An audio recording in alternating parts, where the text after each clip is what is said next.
Lunaku ki olutuufu lw'olina okugenda okusaba? Ssabbiiti kye ki? Kikwetaagisa okukuuma ssabbiiti? Bw'oba nga tokuumye ssabbiiti oyinza okugenda mu geyeena. Tugenda kuddamu ebibuuzo 7 ebikwatagana ku ssabbiiti mu vidiyo eno. Mbabuuzaako mwena mikwano gyange, amanya gange nze Lukomwa Jonathan. Bwe guba gwe mulundi gw'okusoose nkwaniriza nnyo ku Jack Online Ministry. Teweerabira okusubscribinga, subscribe kona kadaako gwejja osookanga okulaba vidiyo zaffe ez'olwokubiri awamu n'olwokutaano.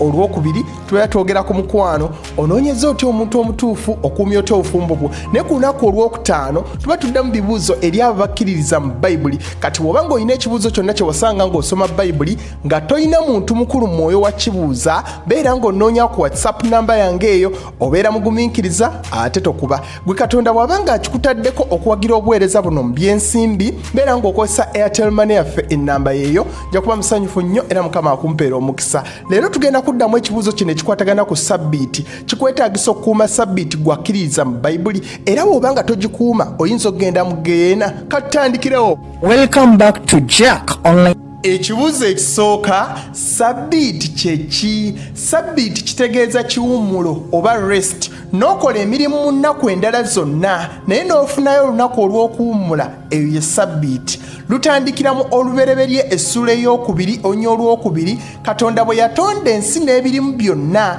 n'amaliriza n'awummula ku lunaku olw'omusanvu, era olunaku olwo lwa mukaaga terukyukanga. N'agenda mu Kuva essula ey'abiri onnya olw'omunaana paka ku lw'ekkumi n'agamba mukolenga emirimu mu nnaku endala zonna, naye etteeka eryokuna mujjukire ng'okuuma olunaku olwa ssabbiiti, ngambye terukyukanga lunaku lwa mukaaga.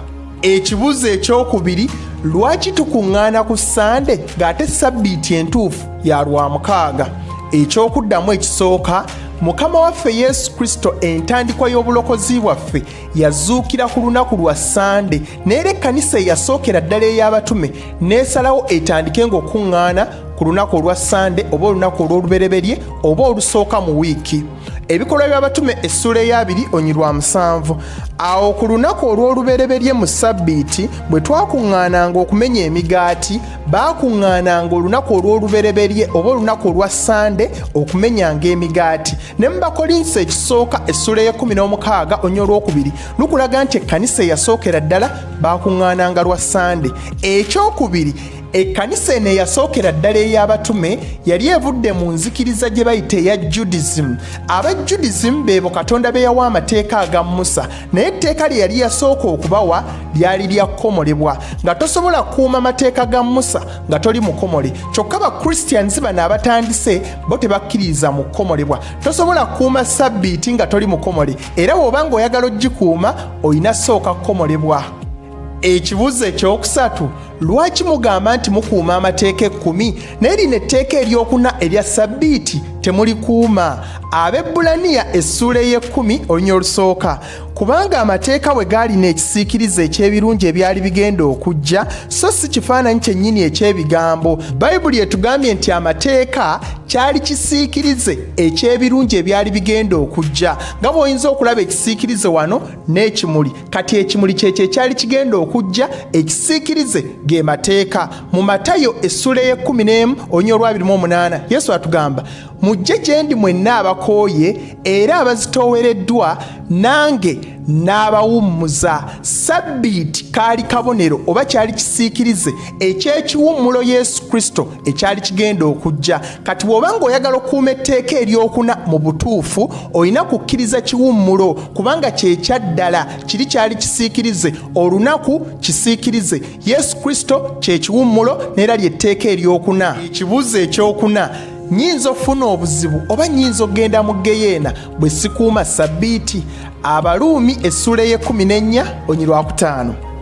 Omuntu omulala alowooza olunaku olumu okusinga olulala, n'omulala alowooza ennaku zonna okwenkanankana. Buli muntu ategeere nga ddala mu magezi ge yekka alowooza olunaku alowooza ku bwa Mukama waffe, n'oyo alya ku bwa Mukama waffe ne lweyongerayo wansi. Bayibuli etulaze wano nti oli alowooza ennaku zonna okuba nga zenkanankana, n'omulala alina olunaku ye lwasoosowaza agamba nze olw'okusatu olwo, olw'okubiri olwo, olwa Saturday, olwa Sunday.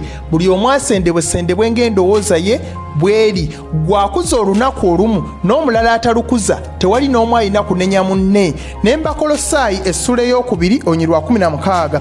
kale omuntu yenna tabanenyanga ku byokulya oba ku byokunywa oba olw'embaga oba olw'omwezi oguboneka oba olwa ssabbiiti.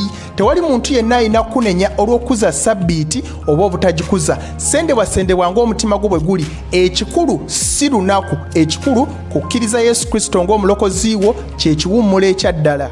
ekibuuzo ekyokutaano, Yesu nga yakuuma ssabbiiti, ffe lwaki tetugikuuma?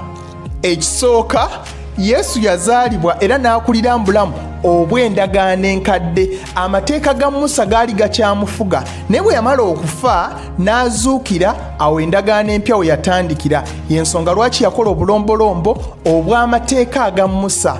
ekyokubiri, Yesu yali Muyudaaya nga yava mu Ibulayimu. Katonda yali yabawa endagaano ey'okukomolebwa. tosobola kuuma ssabbiiti nga tokomoleddwa. kati Yesu yalina okukomolebwa. kati bw'obeera ng'okoppa Yesu okuuma ssabbiiti, ky'olina otandikirako kukomolebwa. ekibuuzo eky'omukaaga, kati lunaku ki nga nze omukkiriza eyakkiriza Yesu Kristo lwe nnina okgenda mu yeekaalu ya Mukama okusisinkana Katonda?